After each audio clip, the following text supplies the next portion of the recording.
Two tuning forks produce two frequencies of 500 Hz and 450 Hz. What is the beat frequency? The method in which we apply to find the beat frequency in any case is to take the difference between the two frequencies. Let's reveal the answer. So the beat frequency is the first frequency minus the second frequency.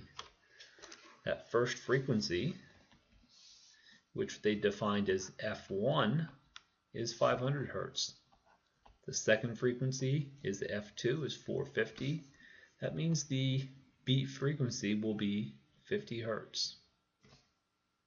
That means there's a change between constructive to destructive to constructive 50 times every second.